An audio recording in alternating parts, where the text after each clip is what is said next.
Welcome to History's Influence. 1204, an infamous year for followers of history. It was when the Fourth Crusade, arguably the biggest blunder in all of human history, had occurred. Originally ordered by Pope Innocent III to conquer the Islamic Ayyubid Empire, the vigour of the Crusaders had been pointed towards Constantinople, the largest city of Christendom and capital of the Byzantine Empire. A Byzantine leadership dispute had resulted in the crusading army sacking the city and dismantling the empire. Byzantium had been defending Christianity against repeated Islamic attack since the initial Arab conquests in 634, and the Latin Christians, led by the misleading Venetian merchants, repaid their debt in treachery. The Crusader states carved out of the empire were short-lasting, like many of the previous Crusader states in the Middle East. Whilst remnants of the Byzantines had recaptured Constantinople in 1261, the empire was a crippled shadow of its former self, never to truly recover.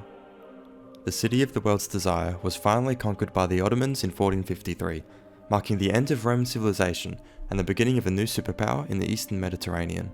But was this the direction history was destined to reach? What if the Fourth Crusade didn't result in the sack of Constantinople, or didn't go ahead at all? Would Byzantium survive and thrive into the modern day? What would happen to the rest of the world? All these questions and more will be answered in this alternate history. To avoid these tragic events, we will depart from our own timeline in 1202. Due to financial debt to the Venetians, the Crusaders sieged and captured the Catholic Croatian city of Zara. However, Pope Innocent III had issued a letter forbidding the Crusaders from attacking the city. The letter never reached the army. But for this timeline, let's say the letter was delivered on time and the attack was called off. This could either lead to the crusade being cancelled outright, or lead to the Crusaders reaching their intended target. This was the Egyptian city of Cairo, the capital of the Ayyubid Sultanate.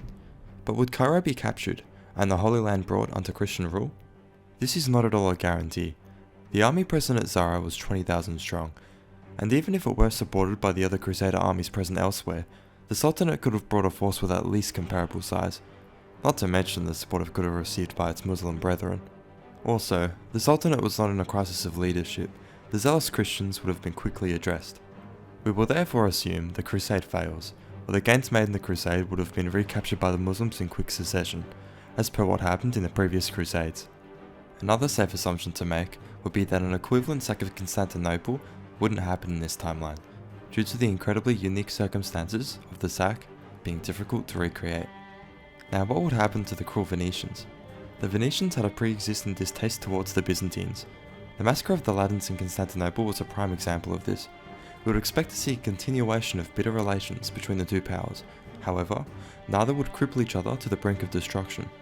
But what of the future fortunes of Byzantium? Funnily enough, the Mongolians would be this timeline's primary force in reversing the fortunes of the Byzantine Empire. The Mongol subjugation of the Turkish Sultanate of Rum would have still happened. This would have led to the Byzantines retaking parts of central and eastern Anatolia from fractured Seljuk tribes after a Mongol withdrawal. They would retake enough of the region to have a solid heartland back. They weren't able to do so in our timeline due to being completely fractured by the Latins in the Fourth Crusade. This conquest is similar to how Lithuania and Muscovy took advantage of the decline of Mongol influence in their respective regions. The Mongols would have also been semi-allies, similar to in our timeline, or at least a non-serious threat, due to the distance of Constantinople from the Mongols. After all, the Mamluks in our timeline were in a similar distance situation and were still able to beat the Mongols. This means the Mongolian invasions would have been a true blessing to the Byzantine Empire. This obviously wasn't the case for the 40 million people who died due to the invasions, but we'll take what we can get. Anatolia would therefore be reconquered by the Byzantines, providing them with a heartland to support their still thriving capital. The region would be useful for levying troops in defense of the empire, like it had been used for in the past. With this foundation, the empire would be able to survive until the modern day, having the resources to defend themselves whilst increasing their geopolitical influence. It is unlikely they would be able to reconquer Western Europe in the Justinian-style invasion, or expand to the extent of the Ottomans, but they would remain an important world power due to their size and important location. A potential revamp of the regional team system or something similar could be implemented to better manage the empire. The despotates, which were original leaders in our timeline, had grown to uncomfortable proportions by the Fourth Crusade, so a reorganization of the empire's regions would be needed to prevent any further crippling instability. Considering the empire's ability to reform their administration in the past, this is very probable. However, succession disputes would plague the empire like they had for millennia, until perhaps an adoption of a more democratic government near modern times would occur. The Angelos dynasty ruling the empire at our point of departure was quite incompetent. A dispute of leadership within the empire would soon happen after 1204, but without foreign backing, like what happened in our Fourth Crusade. However, the Mongolian conquest of the Anatolian Turks would still provide the empire with a great reconquest opportunity which wouldn't need the most excellent of leadership in order to be taken advantage of. The Byzantines would convert the subjugated Turks of the region to the Orthodox religion and Greek culture. Keep in mind, a Greek presence in central and eastern Anatolia still existed at this point in time. Another previously held territory of the empire was South Italy, which had previously been Greek and Orthodox. Would the Byzantines reconquer the region and potentially go further and restore Rome to the empire? I'm doubtful. This is because Byzantium would not have the strength to hold the region against the competing powers of Aragon, the Pope, the Normans, and the Holy Roman Empire. They'll be more focused on their reconquest of Anatolia and the situation in the Balkans. The region would therefore land into Spanish hands like in our timeline. Latin-speaking immigration to South Italy had already occurred. The area developed a culture removed enough from Byzantium to not want to rejoin the empire at this point. This would discourage further Byzantine intervention. A military clash with the Pope wouldn't happen either. Speaking of the Pope and Catholicism, would the Great Schism be mended? The likelihood of communion between the Catholic and Orthodox churches in this timeline is still low. The main reason the schism occurred in the first place was due to a centuries-long power struggle. The papacy wanted to exercise more control over Christianity and Western culture without having to deal with the Patriarch of Constantinople. The coronation of Charlemagne in 800 was an example of such a political dispute, with the Pope essentially pretending the Byzantine Empire was not in fact the Roman Empire, when it clearly was. This was 400 years before our timeline's Fourth Crusade.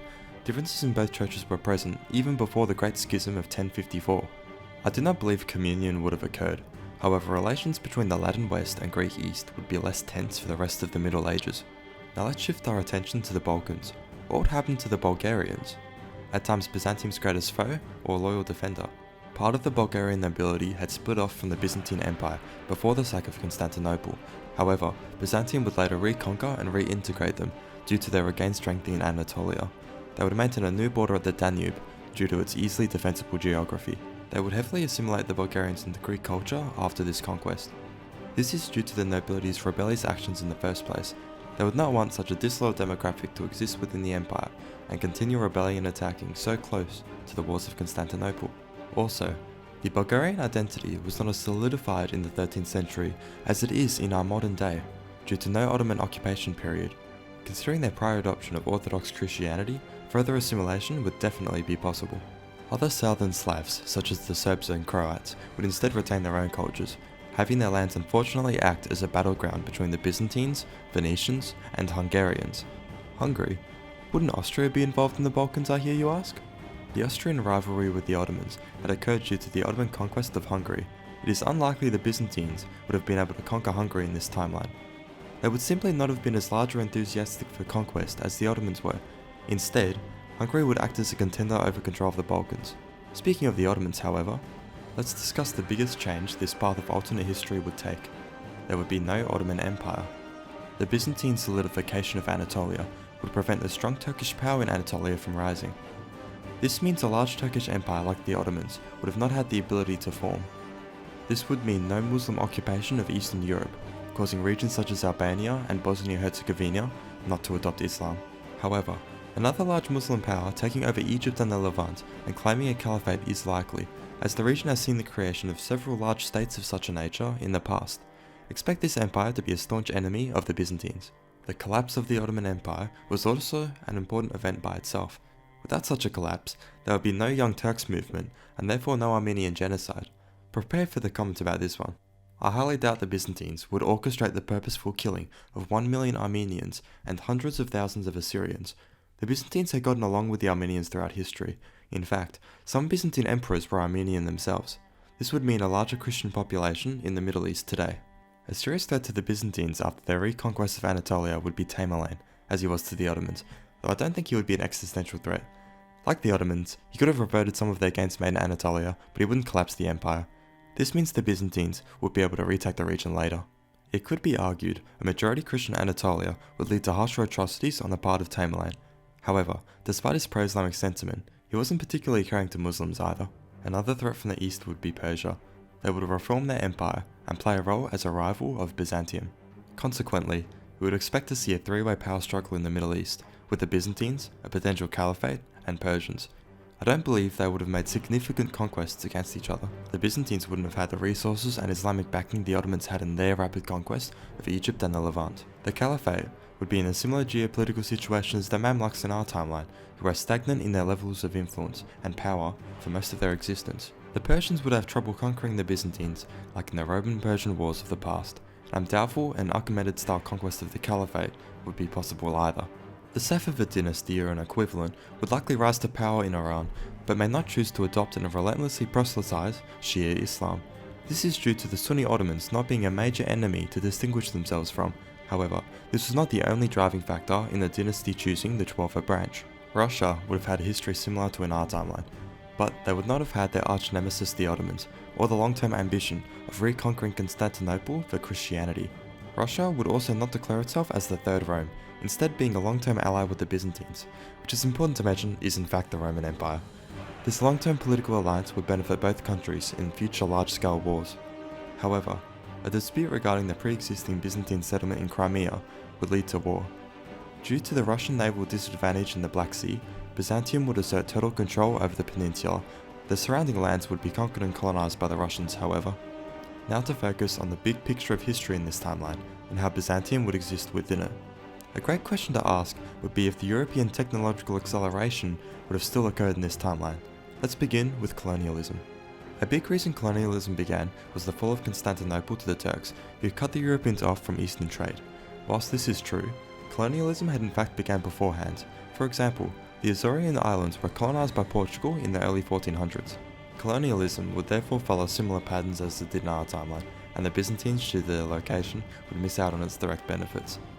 The Renaissance had also begun before the fall of Constantinople, so the benefits of the Renaissance would remain the same in this timeline as well. Byzantium would participate indirectly by providing the scholars and works which had been given to the Italians by Byzantine refugees from the Ottomans in our timeline. An Italian-inspired Renaissance may even occur within Byzantium, like what occurred in Northern Europe in our timeline. Western Europe would have also had its Protestant Reformation. They are far too separated from Orthodox doctrine to consider rejoining the Eastern branch, and their complaints of Catholicism weren't advocating for adopting another, universal and Catholic Church. Due to these important historical events still occurring, Byzantium would have to be part of the battleground and balancing act of the European continent. The Byzantines would act in a similar fashion to the Ottomans when it comes to the European balance of power wars. These wars took place constantly from early modern to modern European history, where one power would attempt to achieve European supremacy and fail. Byzantium would have favoured Protestant powers due to their opposition to the Catholic Church, but due to politicking would focus primarily on maintaining the balance of power. But what about industrialisation? It would have still occurred in Byzantium. The empire was always willing to adopt new technology from its neighbours and rivals.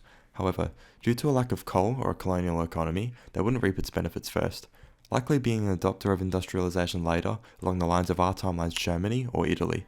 This would allow them to continue being a relevant power into the future. The large degree of religious and cultural unity, which was already achieved by the Byzantines since the Dark Ages in our timeline, would translate well into the Age of Nationalism, where other European powers had begun to follow such an organisation of society. I doubt they would have been able to create a global empire at this stage due to their Mediterranean-locked geography.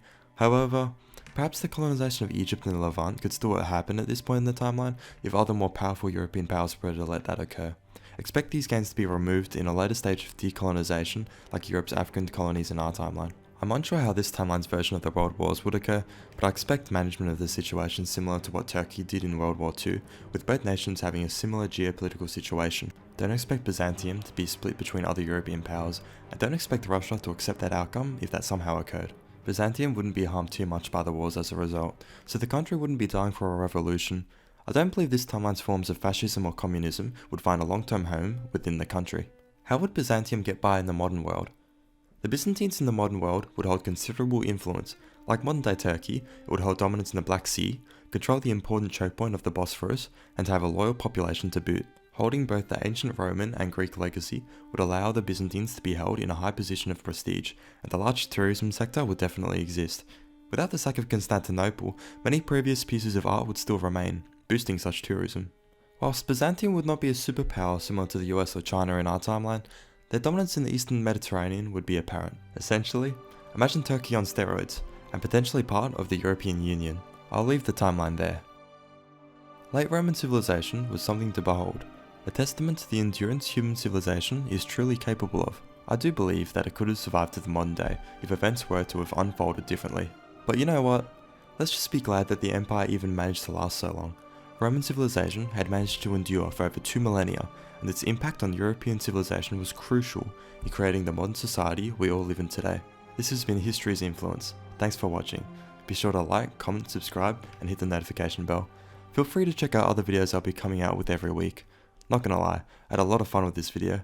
Put any other scenarios you would like to see explored into the comments. I'll catch you later.